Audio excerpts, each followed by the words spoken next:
Z deli bodo začeli že v drugi polovici maja, predvidoma pa bodo zaključena do konca julija.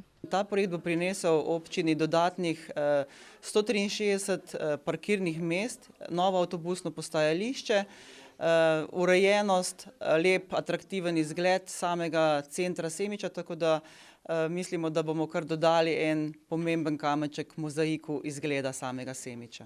Gre za izgradnjo dveh parkirišč na lokaciji pri gasilskem domu v Semiču in pa pri cerkvici Svetega Duha. Poleg se izvaja še avtobusno postajališče, kompletno z vsemi pripojujočimi infrastrukturami.